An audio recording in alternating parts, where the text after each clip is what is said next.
Welcome back to Political Chowder. If you listen to folks in Concord, you'll hear them talking about the fact that there's fewer revenue dollars showing up, and they're looking for $50 million in cuts.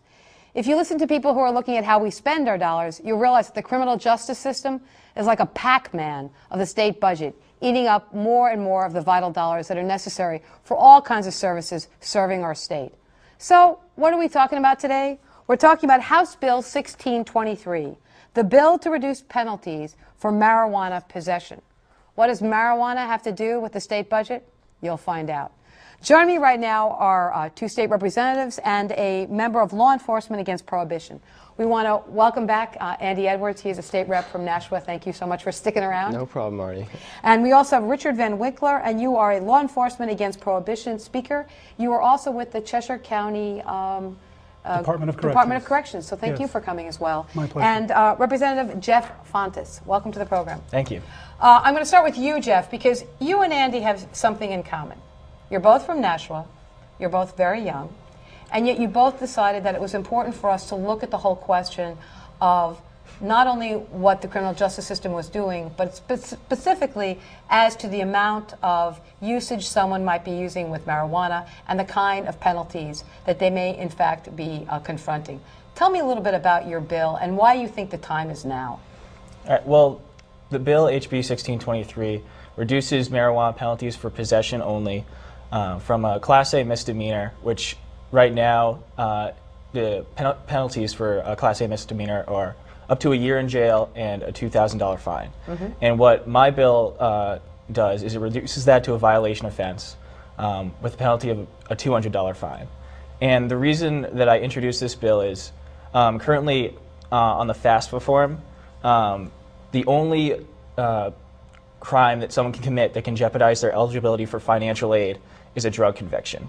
And you know, for young people, one of the most important decisions they can make, I know it was one of the most important decisions I've ever made, is the decision to go to college. And I want to preserve that opportunity for as many young people as possible, and that's why I introduced this bill. So how much marijuana are we talking about, Andy?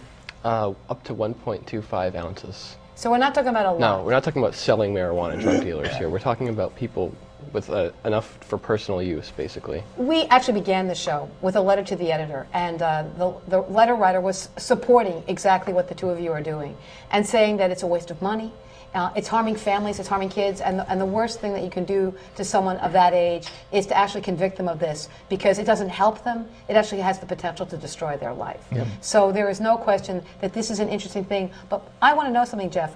Would we be alone as we begin to embrace the idea of reducing the penalties for this amount of marijuana? No, not at all, actually. 12 states have actually reduced or decriminalized penalties for possession.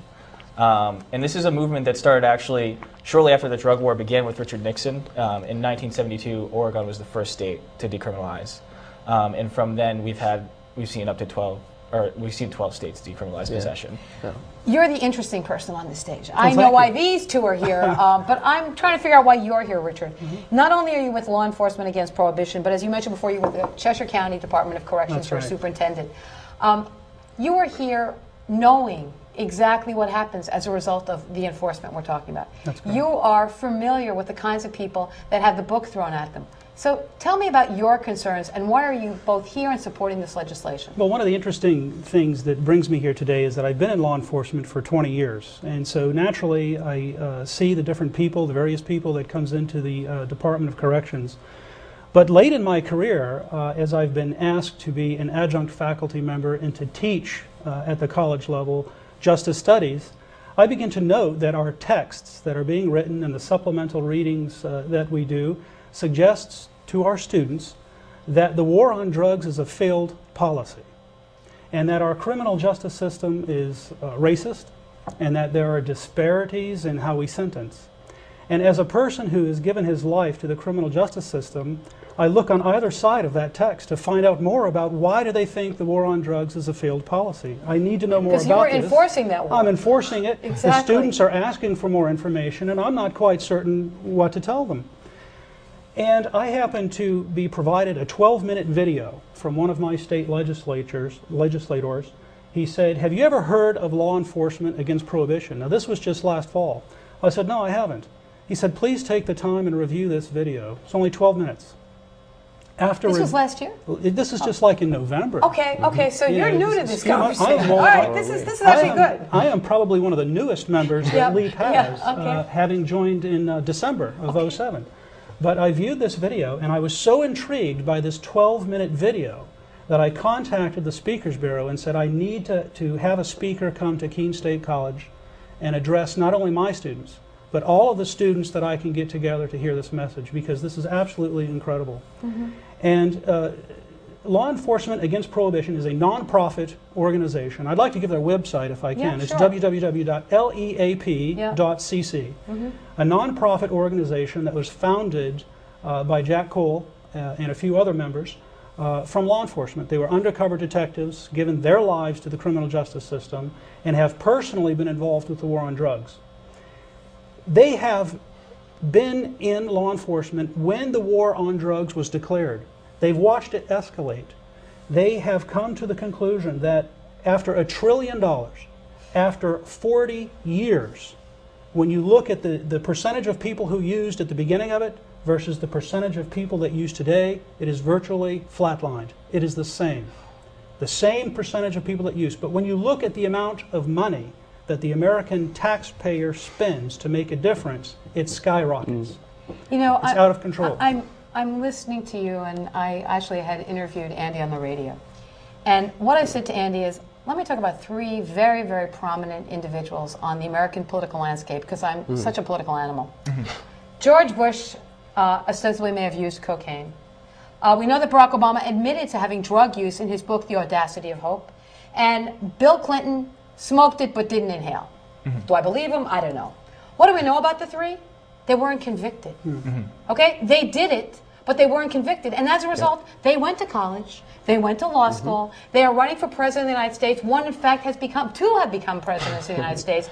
And here, what you're telling me is, because of a possession of such a tiny amount, we could actually deny someone access to college loans and maybe to a career. And that's that's not even everything. Go on. So tell me what else happens. You can lose jeopardy, or you can jeopardize your ability to enlist in the military. You can lose eligibility for public housing and food stamps. There's a lot of governmental, services that you lose eligibility for. I mean, and that's not even to mention, look at all the minimum wage job applications that include, your prior offenses on them. Obviously, those employers are going to be making decisions on whether or not you're going to be able to work for them based on your prior run-ins with the law. So tell me about the committee, because I have a sense that the Attorney General is not on your side, Andy.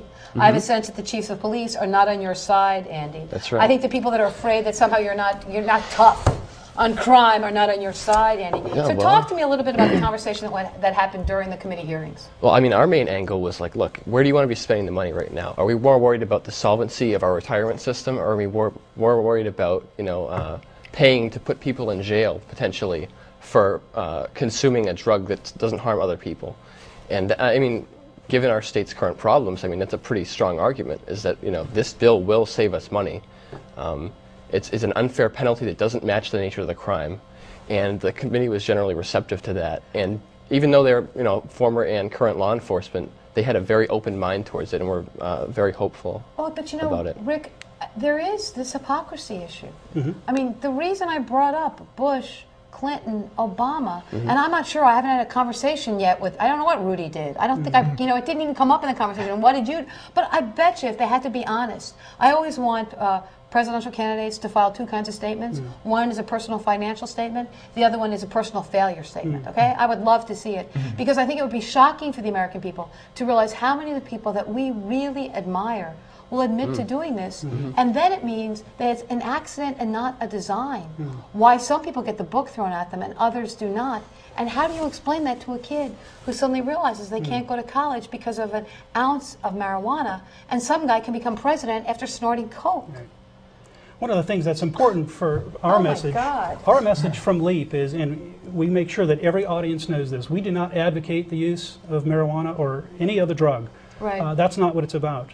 What it is about is this failed policy. What it is about is that in every political speech, in every platform, when somebody's running for office, it's we need $1 billion for this, we need hundreds of millions of dollars for that, And this drug war, the people who sell and buy drugs, this is a $500 billion a year unregulated industry.